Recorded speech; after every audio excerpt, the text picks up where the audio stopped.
আজ রাজনীতি শব্দটা শুনলেই মানুষ মুখ ফিরিয়ে নেয়, কিন্তু প্রশ্ন হল, রাজনীতি কি ইসলাম বিরোধী, নাকি আমরা ইসলামের রাজনীতিকে ভুলে গেছি? যদি রাজনীতি হারাম হতো, তাহলে আল্লাহ তার নবী সাল্লাল্লাহু আলাইহি ওয়াসাল্লামকে মদিনার রাষ্ট্রপ্রধান বানাতেন না। নবীজি সাল্লাল্লাহু আলাইহি ওয়াসাল্লাম শুধু মসজিদের ইমাম ছিলেন না, তিনি ছিলেন রাষ্ট্রনায়ক, বিচারক, সেনাপতি এবং একজন পরিপূর্ণ রাজনৈতিক নেতা। ভাইয়েরা, মক্কায় নবীজি সাল্লাল্লাহু আলাইহি ওয়াসাল্লামের কোনো ক্ষমতা ছিল না, কিন্তু সত্য ছিল। আর মদিনায় ক্ষমতা এসেছিল কারণ সত্যকে প্রতিষ্ঠা করার সময় হয়েছিল। মদিনায় পৌঁছে নবীজি সাল্লাল্লাহু আলাইহি ওয়াসাল্লাম প্রথমেই ক্ষমতার লোভে ঝাঁপিয়ে পড়েননি। তিনি প্রথমে মানুষকে এক করলেন, মুহাজির ও আনসারকে ভাই বানালেন, কারণ বিভক্ত জাতি কখনো রাষ্ট্র গড়তে পারে না। তারপর তিনি করলেন মদিনা সনদ, ইতিহাসের প্রথম লিখিত সংবিধানগুলোর একটি।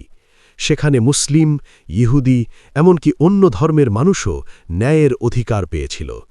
এটাই নবীজি সাল্লাল্লাহু আলাইহি ওয়াসাল্লামের রাজনীতি।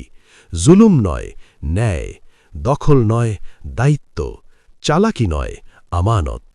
নবীজি সাল্লাল্লাহু আলাইহি ওয়াসাল্লাম বলেননি, রাজনীতি আমাদের বিষয় না, বরং তিনি শিখিয়েছেন, ক্ষমতা আসলে আল্লাহর পরীক্ষা। তিনি এমন রাজনীতি করেছেন যেখানে শাসক জবাবদিহির বাইরে নয়, যেখানে একজন সাধারণ নারীও খলিফাকে প্রশ্ন করতে পারে। ভাইয়েরা, আজ আমাদের সমস্যা এই না যে রাজনীতি আছে, সমস্যা হল রাজনীতিতে নবীজি সাল্লাল্লাহু আলাইহি ওয়াসাল্লাম নেই। আজ ক্ষমতা আছে, কিন্তু আমানত নেই; আইন আছে, কিন্তু ইনসাফ নেই; ভাষণ আছে, কিন্তু তাকওয়া নেই। নবীজি সাল্লাল্লাহু আলাইহি ওয়াসাল্লাম বলেছেন, জালিম শাসকের সামনে সত্য কথা বলা সবচেয়ে উত্তম জিহাদ। তাহলে আজ যদি অন্যায় দেখি আর চুপ থাকি, আমরা কি তার উম্মত হিসেবে নিজেদের দায়িত্ব আদায় করছি? ভাইয়েরা, ইসলাম কেবল নামাজে সীমাবদ্ধ নয়, ইসলাম আদালতে, বাজারে, রাষ্ট্রে, সব জায়গায়।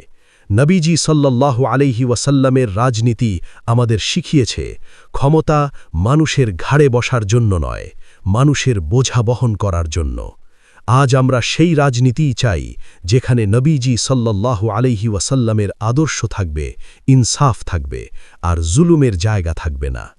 আল্লাহ আমাদের সত্য বোঝার তৌফিক দিন আর সত্যের পক্ষে দাঁড়ানোর সাহস দিন।